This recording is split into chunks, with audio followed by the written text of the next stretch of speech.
Bem-vindo à Liga dos Inovadores, o podcast do Expresso sobre o que de mais inovador e distintivo vai sendo feito em Portugal. Eu sou Elizabeth Miranda. Eu sou Pedro Lima.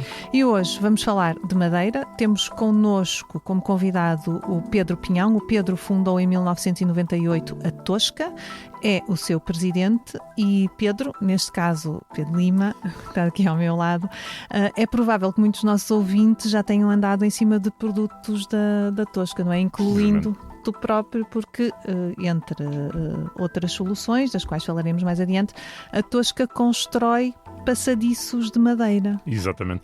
Eu confirmo, Elizabeth, de facto já corriei muita madeira da Tosca e até devo dizer que quando estavam a ser colocados os passadiços em Lagos, vi lá uma referência à empresa e tomei nota, depois fiquei com a ideia de que seria interessante falar com ela.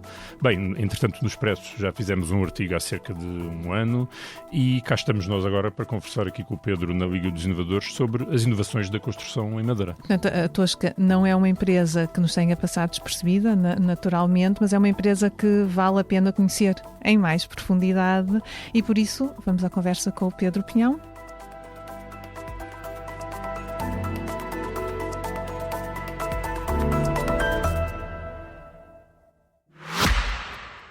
Se gosta de ouvir podcasts, conheça a oferta que o Expresso tem para si.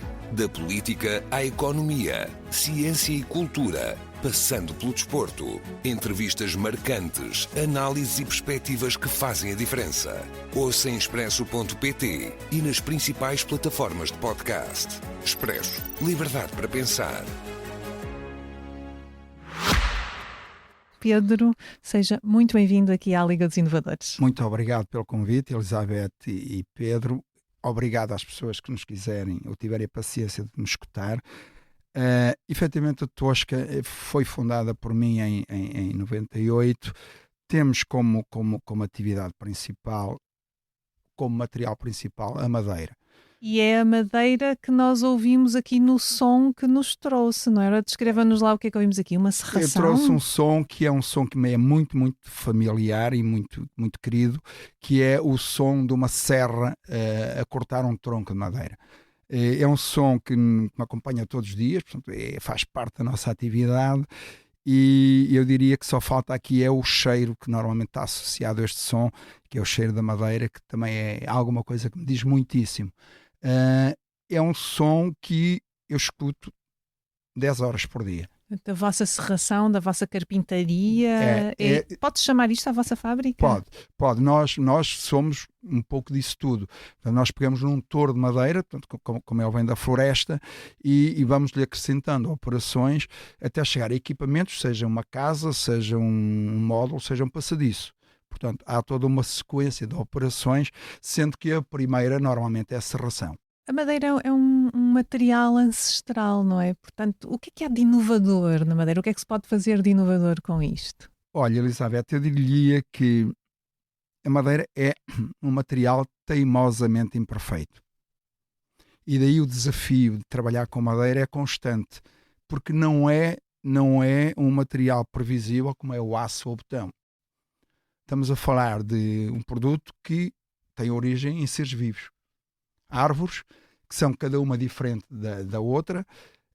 A própria parte do tronco tem características diferentes, sendo da base ou sendo da ponta.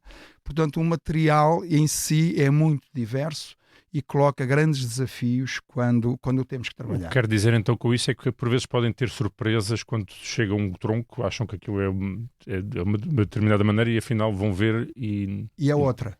É outra. E aí entra um processo onde nós estamos muito envolvidos, que é a engenharia.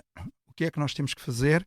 É pegar em madeira que tem uma origem na floresta, que é diversa, e conferir-lhe características, adicionando a engenharia e processo, para termos um material tão previsível quanto possível. Ou seja, eu não posso entregar a um arquiteto ou numa construção um material demasiadamente imprevisível.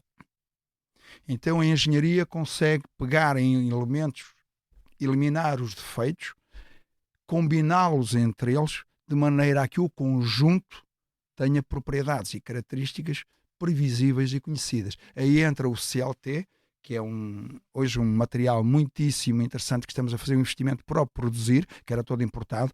CLT é do inglês Cross Laminated Timber, não é mais do que tábuas coladas com direções ortogonais. O que é que nós fazemos aqui? Eliminamos em cada uma das tábuas os defeitos mais proeminentes e depois combinamos-las de maneira a ter um conjunto com propriedades mais previsíveis e conhecidas, que nos permitem depois dimensionar em termos de engenharia. Portanto, e por aí adiante. fabricam uma nova madeira quase. A indústria da madeira hoje é uma indústria de capital intensivo. Não é mais uma serração de 2 ou 3 pessoas. Nós empregamos 160 pessoas. Vamos a caminho dos 20 mil metros quadrados de área coberta e estamos numa área total de cerca de 10 hectares, 10 campos de futebol, 100 mil metros quadrados. E efetivamente estamos a investir neste momento 12 milhões de euros, portanto falamos de um investimento já de si considerável, e a madeira é claramente hoje uma indústria de tecnologia de ponta e de capital intensivo. Porque é que a madeira é, e eu diria que chegamos hoje, depois de muitos anos, à era da madeira. A madeira foi durante muitos anos, na nossa construção, o parente pobre, comparativamente com as alternativas, que é o aço e o betão. Por um mau trabalho meu e dos meus colegas, que não soubemos promover a madeira junto às escolas de arquitetura e de engenharia, pelas imprevisibilidades que lhes falei, a madeira foi sendo preterida em detrimento de outros materiais. Hoje, por questões de sensibilidade dos consumidores, a madeira é claramente um material de futuro. Porque é sustentável, porque é renovável, porque é um sequestrador de carbono. A maior parte das pessoas não sabem. O peso de madeira seca, 50% do seu peso é carbono. Isto é, não é carbono que vai desaparecer, porque o carbono está sequestrado. Nós conhecemos aquela célebre reação da fotossíntese, em que as plantas com luz solar, água, fazem a fotossíntese e geram carbono. Vão buscar dióxido de carbono e geram moléculas de celulose e de lignina, que nós aprisionamos ou mantemos sequestrado quando utilizamos a madeira na construção. Mas o que é que se faz em betão e aço que poderia já há vários anos ter sido feito em madeira? Eu diria quase tudo. Ou seja, aquilo que nós vemos hoje nas nossas cidades, e há hoje já construções, quer nos Estados Unidos, quer no Canadá, e a madeira tinha antes uma limitação estrutural. A construção e a altura, ela tinha naturalmente alguns handicaps que limitavam a sua utilização. Com a tecnologia do CLT, ultrapassou-se essa dificuldade. E hoje há edifícios com 40 andares, todos em madeira. Isto no Japão, nos Estados Unidos e no Canadá. E nós em Portugal vamos a caminho já dos 5 andares, dos 6 andares.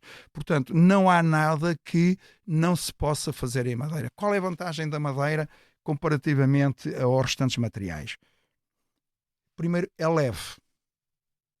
Ou seja, 1 metro cúbico de madeira pesa 650 quilos. O betão pesa 2.000 e qualquer coisa, dependendo da classe de betão. E o aço anda próximo. Portanto, se nós pensarmos no futuro da construção industrializada, isto é, eu produzo em fábrica e de fábrica levo para o sítio o máximo construído possível, o peso é um fator importante. Eu tenho que transportar módulos ou tenho que transportar componentes. Portanto, quanto mais leve for o material, mais fácil é transportar e de levar e de colocar no sítio. E a segurança, a solidez é o que pensamos quando falam em materiais mais leves, garantem solidez, segurança? Absolutamente, absolutamente. Repare que eu quando comecei em 98, um pouco antes de tempo, nós começamos a fazer casas de madeira e alguns equipamentos em kit. E percebi que era antes do tempo. E as pessoas chegavam sempre ao pé de mim e perguntavam-me religiosamente eram duas perguntas recorrentes.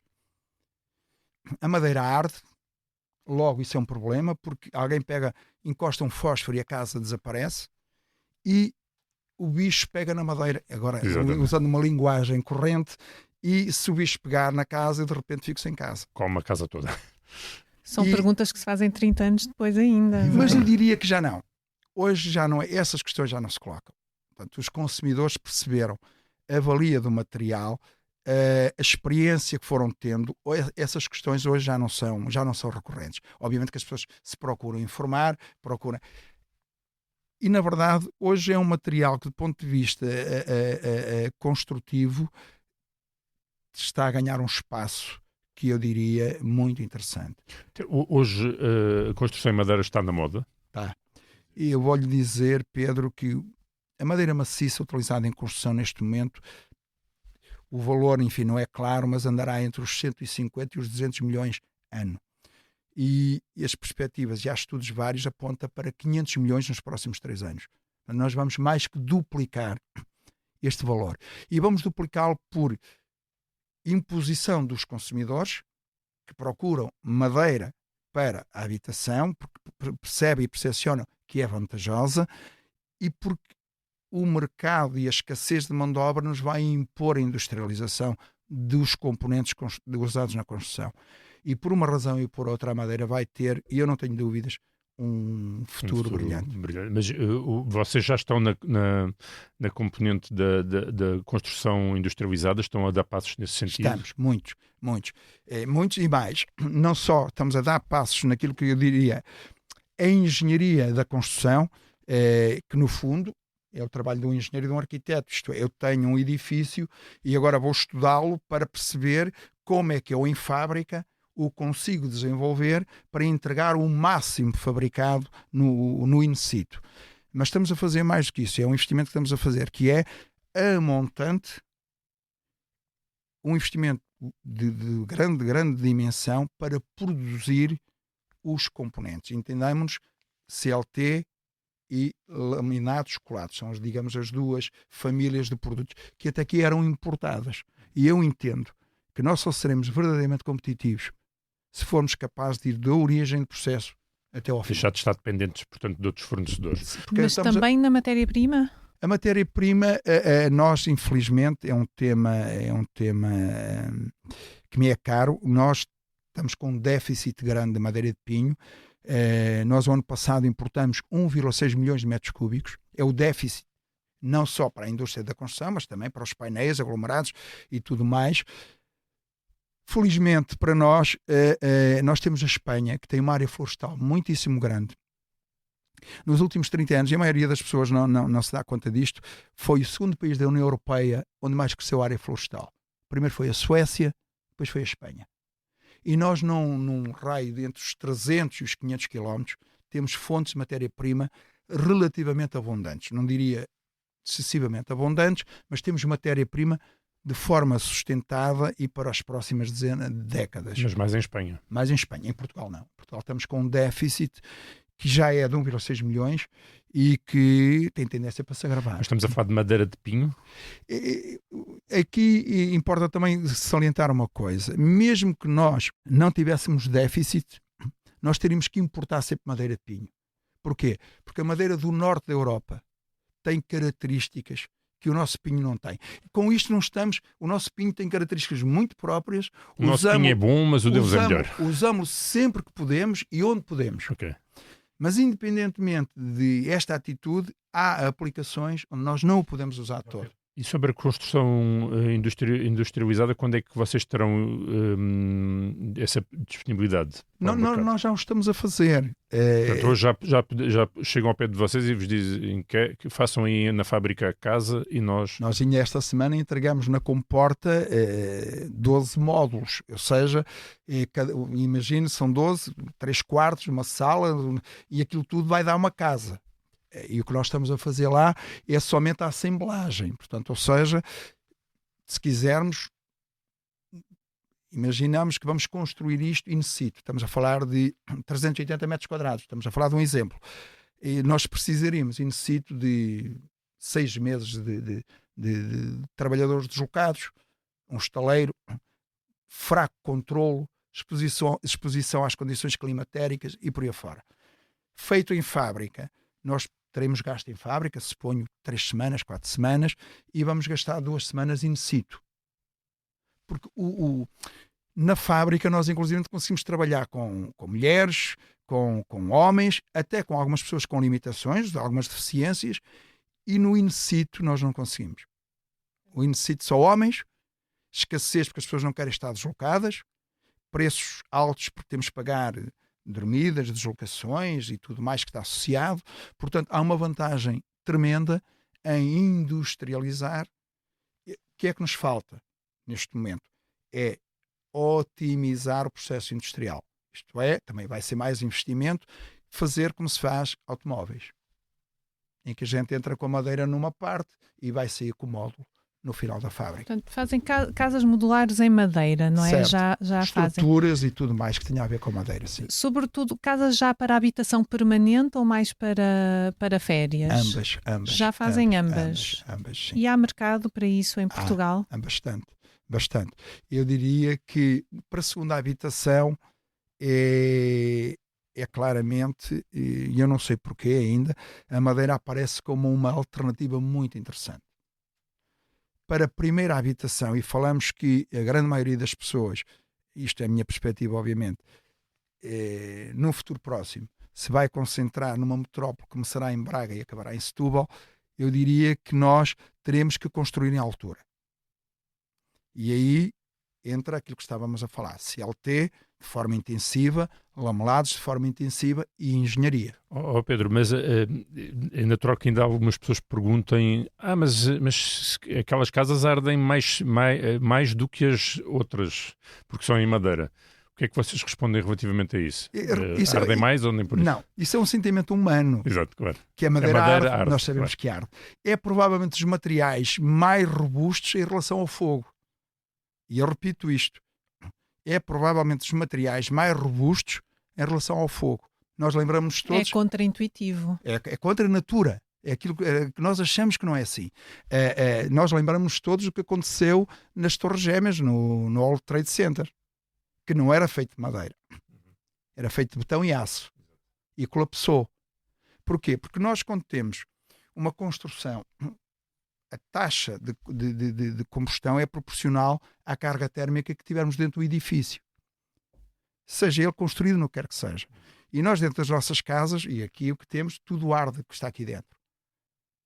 O mobiliário, as carpetes, etc. Portanto, isto começando a arder, vai gerar calor e a temperatura vai atingir uma tal escala que os materiais não suportam.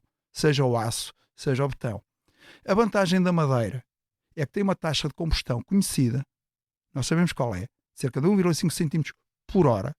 Portanto, nós sabemos que o fogo vai consumir 1,5 cm de cada lado da viga e nós podemos, inclusive, no cálculo estrutural, dimensionar para que resista 2 horas ou 3 horas sem colapsar. Mas se as Torres Gêmeas tivessem sido construídas em madeira, não teriam tinham implodido? Não. Provavelmente teriam uma destruição quase que total. Duvido que tivesse implodido. Duvido, e quase que assinaria por baixo, que não implodiriam. Não tenho dúvidas sobre isso. Todos nós temos a percepção, quando passamos numa cobertura de uma casa que ardeu, quantas vezes nós vemos as vigas carbonizadas e que ficaram, apesar de tudo, em cima da estrutura. Porque depois há outro fator que também é importante. É que à medida que o fogo vai avançando, cria-se uma barreira de óxidos à superfície da madeira que está a ser queimada, que vai dificultar o contacto do oxigênio e retarda ligeiramente a taxa de combustão. Por outro lado, a madeira, do ponto de vista de comportamento à temperatura, é incrivelmente estável. Nenhum material, você tem um pedaço de madeira a arder na lareira e você pega-lhe numa das pontas e não se escalda, e nem ela se deforma por estar a arder na outra. Portanto, são coisas distintas. Tem um comportamento em relação à temperatura ou ao aumento de temperatura notável.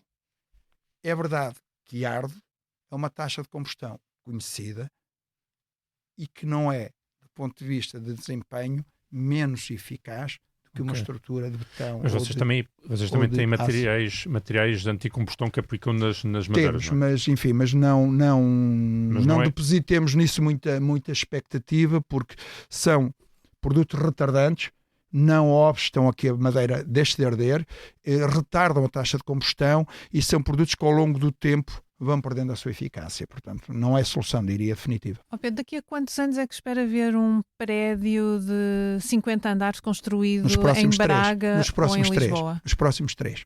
Até 2030 vamos ter seguramente um prédio dessa dimensão em Portugal e Madeira. Não tenho dúvidas sobre isso. Mas mais do que um. Vocês andam a trabalhar nisso, portanto. Mais do que um. Sim, mais do que um. Tem alguma informação aí que... Não tenho, mas estamos a trabalhar nisso, sim. Vamos ter. Nós vemos-lo a sorrir e percebemos que nos está a esconder informação. Não, eu diria não esconder. Não é conveniente partilhar. Não é conveniente partilhar, diria. São coisas que estão em negociação. Mas a madeira como material principal ou complementar? Como principal, como estrutural, como principal.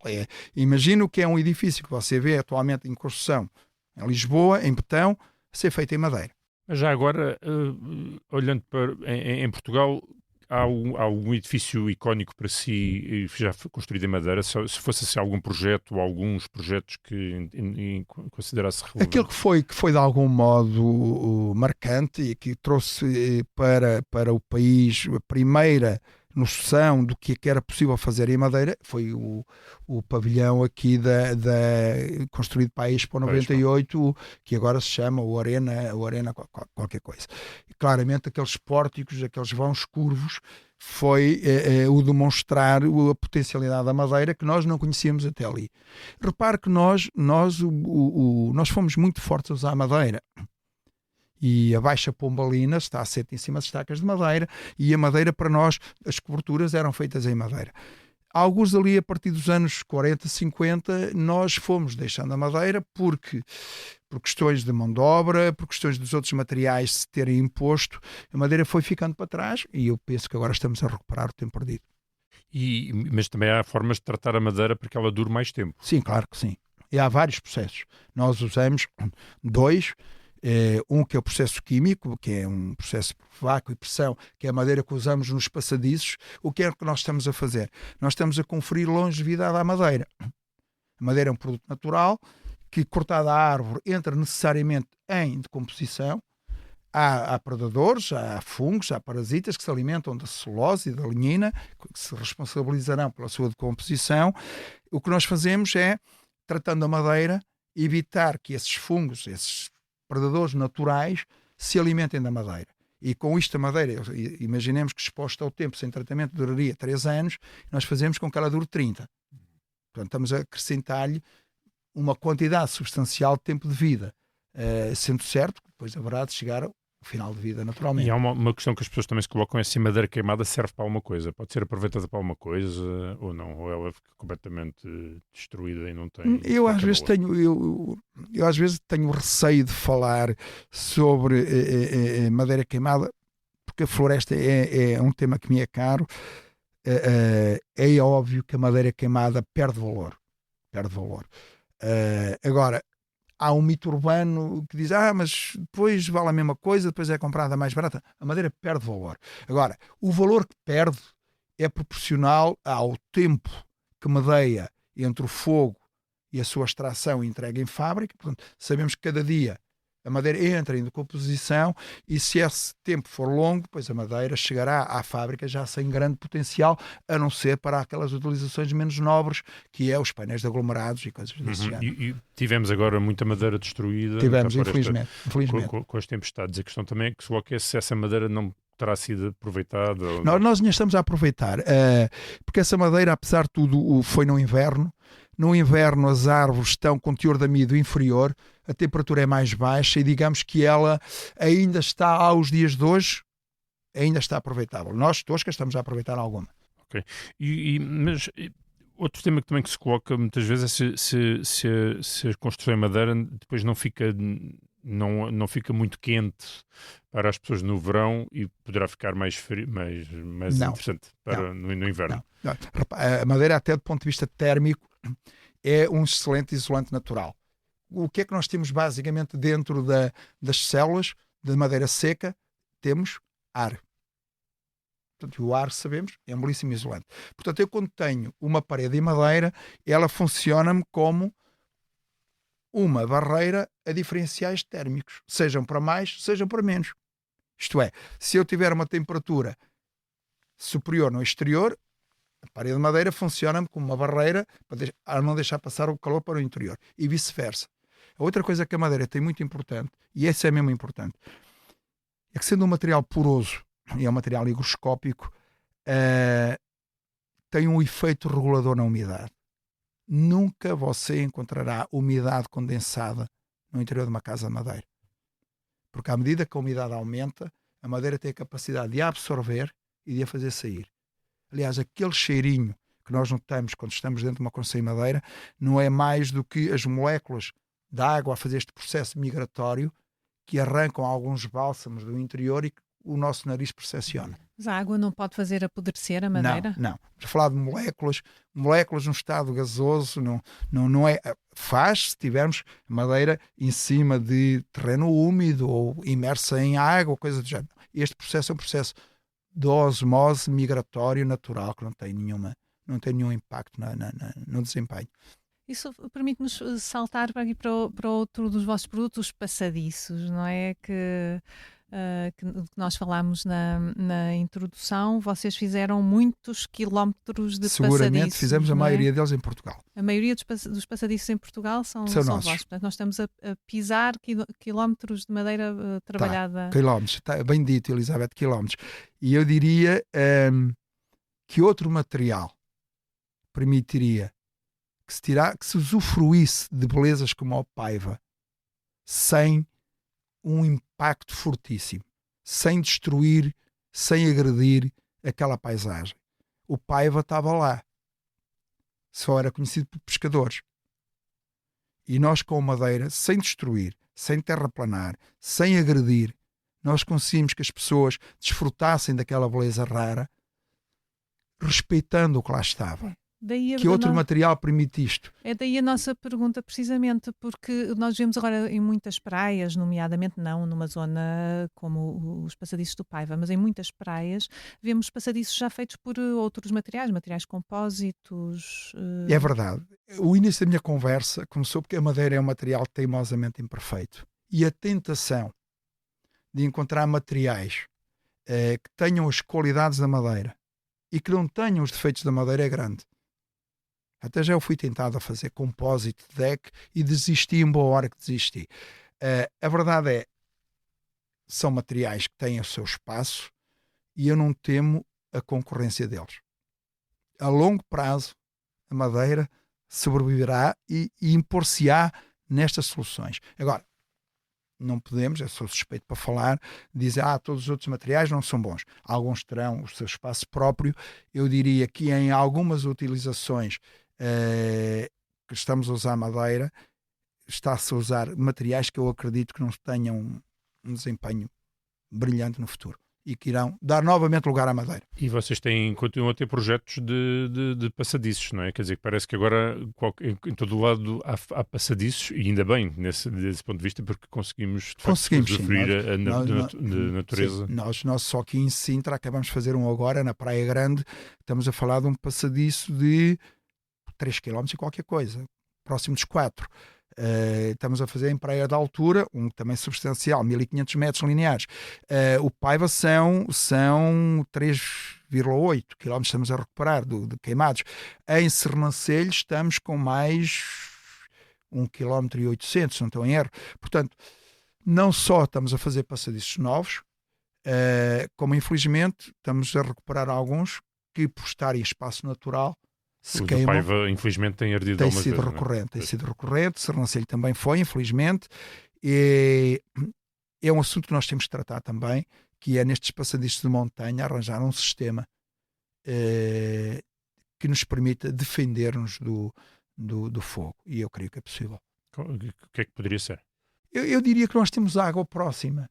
Portanto, eu diria que passará por, eventualmente, um sistema que nos permita umedecer a madeira e aquela faixa à volta da madeira, nem que seja durante a noite, para que na contingência de chegar a um incêndio não tenhamos a madeira de tal maneira seca que se vá a queimar. Portanto, a aspergir a madeira todos os dias ou com regularidade. Paiva está a trabalhar nisso e eu diria que é uma questão de tempo.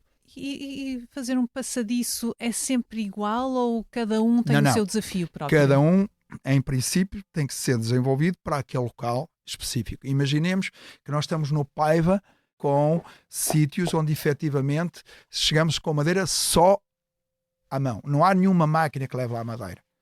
Portanto, você, quando concebe o passadiço, não pode conceber elementos de tal maneira pesados que não sejam passíveis de se poderem levar lá. Portanto, temos que desenvolver o modo e o processo. Consoante o desafio da natureza. Tal e qual. E já agora, qual é o que gosta mais? De todos aqueles que vocês já fizeram, é o Paiva? Não. Que me perdoa a Presidente da Câmara de Aroca, quem gosto muito, a Maria Belém, mas é claramente um que fizemos em Castanheira de Pera, que é na Ribeira do Quelhas, que acho que havia toda a história do gelo, dos poços de gelo que vinham aqui para a Corte, para Lisboa. Eu acho uma paisagem deslumbrante e acho que esse passadiço não foi suficientemente bem comunicado, porque Pronto, é muito olha, eu interessante. não conheço, não sei se eu Isabel conheço. Ribeira do Pronto, Quelhas, então Ribeira do Quelhas. fica aqui a ideia para um fim de semana. Muito, muito interessante. Há um muito bonito que acabamos agora em São Mamede de Ribatua, em Alijó. Muito bonito, muito bonito. Divinal mesmo. Está aqui a dar ideias de fins de semana. Divinal, Vamos sim. aproveitar. Há que aproveitar. Portanto, além de olharmos para a paisagem, devemos olhar também para o que estamos a pisar, porque também tem o seu valor.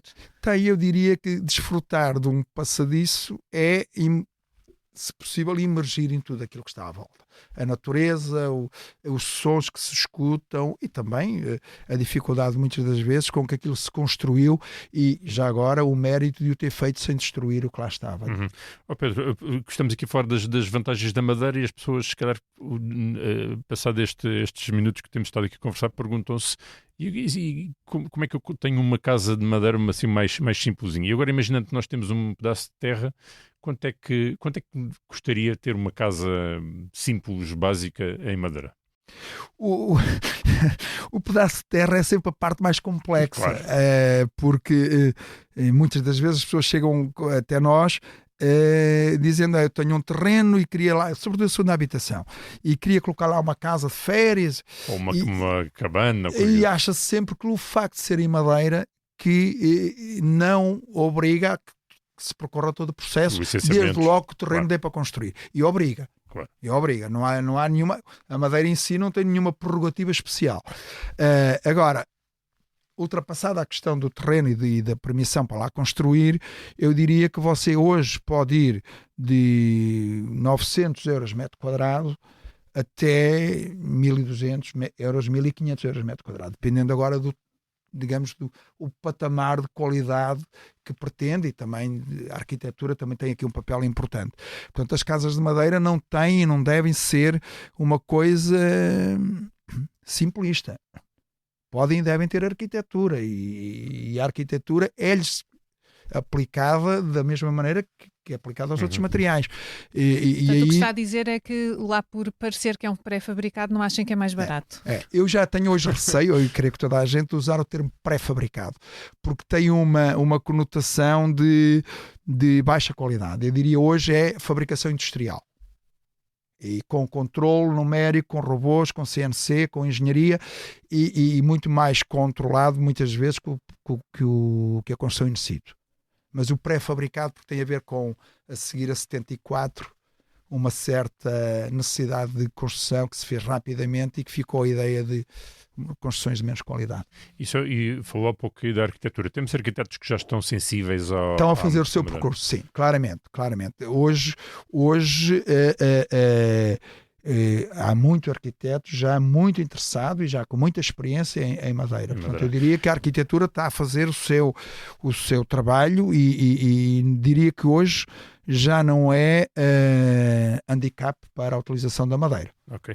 Pedro, vamos falar também um bocadinho da empresa, como é que ela surge, como é que surge esta aventura. Conte-nos lá um bocadinho como é que chegou aqui. O ter chegado aqui foi a minha vontade de empreender.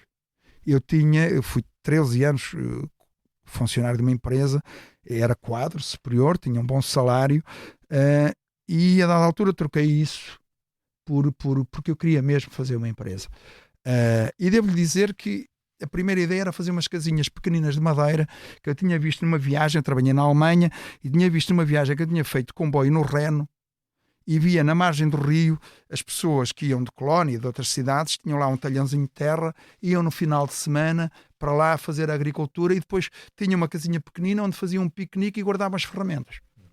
E a minha ideia inicial foi essa: vamos fazer casinhas de madeira pequeninas, em kit, Umas cabanas cabanas, pré-fabricadas. e começamos por aí. Que é o que associamos à E começamos madeira. por aí.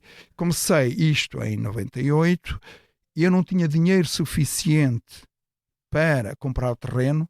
Portanto, nós falamos sempre de indústria. A indústria é sempre pesada.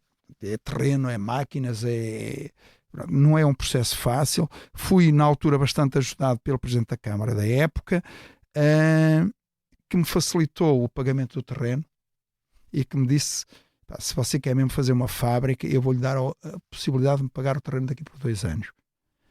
E eu fui lá pagar o terreno ao fim do ano e qualquer coisa, e ele virou-se para o engenheiro João Maia e disse: o negócio está a correr bem, para você me vir pagar o terreno antes do tempo. E disse: bom, nem bem nem mal, mas está a correr e estou a cumprir a minha obrigação. E daí para a frente foi um processo em que ninguém... E é sempre um processo difícil. Eu digo às pessoas que o dinheiro mais difícil que eu tive de ganhar foram os primeiros 5.000 euros. Porque ninguém acredita no negócio. Só o próprio. E digo às pessoas também que a primeira coisa e a segunda coisa mais difícil foi contratar um bom engenheiro. Porque quando você tem um projeto que, se você sonhou, idealizou e acredita nele, mas ele não está lá, só você é que o está a ver. Você vai tentar contratar pessoas e elas olham à sua volta e não veem nada, veem quase nada. Portanto, não são tentadas a aceitar. Pronto, e esse é o drama das empresas pequenas, das empresas industriais, e que eu saúdo sempre quem quer tentar, e digo que é preciso coragem, porque efetivamente não é fácil. Hoje, iniciar um processo de construção de uma empresa industrial, pelas licenças, pelas obrigações, ou você tem um suporte financeiro grande, ou aquela coisa do vá fazendo você próprio. Pode correr mal. É difícil. Mas devia ser mais simplificado. É difícil. Então, e os primeiros 5.000 euros foram os mais foram difíceis. Faturados em que área? Lembro-me perfeitamente, e daí nasceu uma certa vocação nossa para o turismo. E a Madeira anda de braço dado com o turismo. Para um projeto que, enfim, depois teve um desfecho que foi a falência, foi pena, uma aldeia reconstruída lá próxima de nós, que era a Povoadão. Povoadão eram umas casinhas que foram recuperadas por uma empresa na altura e que nos comprou a madeira para fazer a reconstrução dessas casinhas. Portanto, eu lembro-me que a primeira fatura foi feita para aí e depois foi um processo que levou ali 2 ou 3 anos, mas foi um cliente com quem a gente tinha uma relação muito, muito próxima, porque era único praticamente quando começamos, e ele também gostou de nós e foi uma experiência muito interessante. Porque o nome Tosca já agora? Essa pergunta também é recorrente, como a da madeira que arde. Eu, como tudo na vida, acho que só há 2 formas de estar. É com paixão e com determinação. E isso significa que, por vezes, nós temos que ser arrojados, no sentido que eu não quero uma coisa inodora, eu não quero uma coisa incipiente, eu não quero uma coisa que ninguém dê por nada.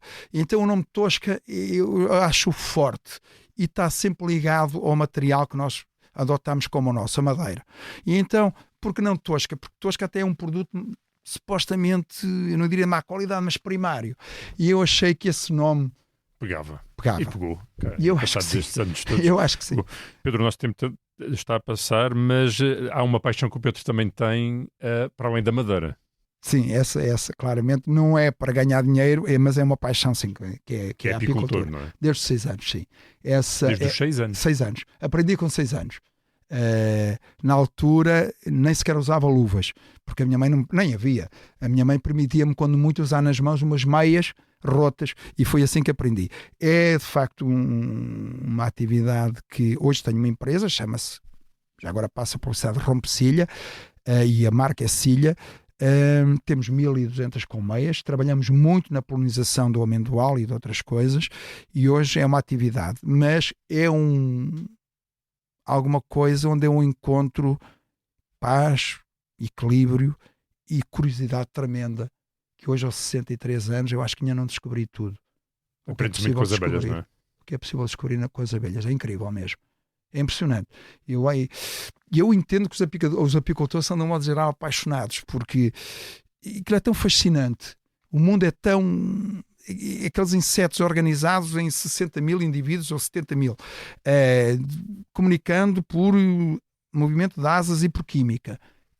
Não deixa de ser espantoso, mas enfim, essa é uma paixão que me traz paz, que me traz equilíbrio e algum prejuízo, mas que eu diria que é tolerável. Que a madeira depois compensa. É tolerável, Exatamente. É tolerável. Pedro, vamos agora passar a 3 perguntas que colocamos sempre aos nossos convidados. Se me permitirem 3 segundos, porquê? Porque estamos aqui falar de inovação. Nós queremos patentear um produto até 2030. Temos esse objetivo. E nós estamos a trabalhar em 3 processos. Individualmente, outros 2 em consórcios, e o individualmente é um processo onde eu acredito muito, que se chama densificação da madeira. O que é que nós estamos a fazer? Nós estamos a tentar tornar a madeira tão resistente como o aço. E isto passa por conseguirmos, a madeira basicamente é uma estrutura que tem celulose e lignina. Nós conseguimos dissolver uma parte da lignina, amolecer a madeira, comprimi-la e pela compressão aproximar as moléculas e criar novos compostos químicos com novas propriedades. É um processo onde eu tenho colocado muita energia e que eu não sei exatamente o que é que vamos fazer com esta madeira, mas acredito que vamos fazer coisas interessantes. Pontes de travessia do Tejo? Drones, por exemplo. É um processo que temos investido bastante e que eu acredito que vamos ter há trabalho a fazer e muito, há investimento a fazer ainda, mas eu acredito que vamos chegar a bom porto. Depois temos tentar redirecionar também o negócio para a defesa, que é agora um setor com potencial grande. Há mais 2 que estamos em consórcio, que tem organizações como a Valor Pneu, em que nós estamos a tentar usar um composto extraído da borracha dos pneus em final de vida para tratar a madeira. Ou seja, eu pegar num composto orgânico que vamos extrair dos pneus em final de vida e utilizarmos esse produto para tratarmos madeira e com isso dar-lhe mais longevidade e prolongar-lhe a vida.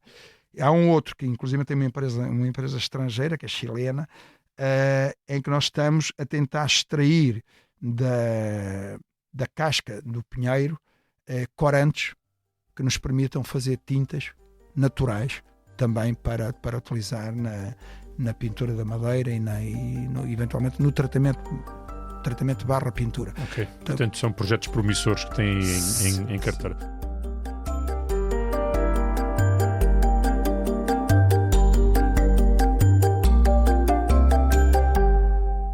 E isso remete precisamente para a nossa primeira questão que colocamos sempre aos nossos convidados, que é de que inovação gostaria de estar a falar daqui a 5 anos? É alguma dessas? Alguma outra que eventualmente...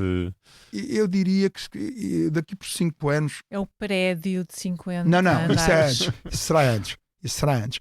Eu diria que daqui por 5 anos eu gostaria de... E eu não sei se isto é utópico, mas talvez. Eu acho que as nossas empresas vão mudar. E a relação que nós temos com os colaboradores, com os clientes e com os fornecedores vão mudar. E eu gostava de ter uma empresa transparente, uma empresa digitalmente de vidro, se assim puder dizer, em que os clientes interagissem connosco de uma forma intuitiva, fácil, e os colaboradores também, e que tudo aquilo que fosse a comunicação estabelecida fosse canalizado em proveito da própria comunidade. Isto é, nós neste momento, se um cliente reclamar, e reclamam às vezes, nós levamos aquilo para um departamento, o departamento vai, não sei, e eu acredito que a IA nos vai ajudar a que isto entre no sistema e que as próprias máquinas aprendam. Nós estamos a ter erros aqui e estamos a ter erros recorrentes aqui e nós vamos ter que mudar qualquer coisa aqui, porque aqui está a dar uma taxa de erros que é intolerável.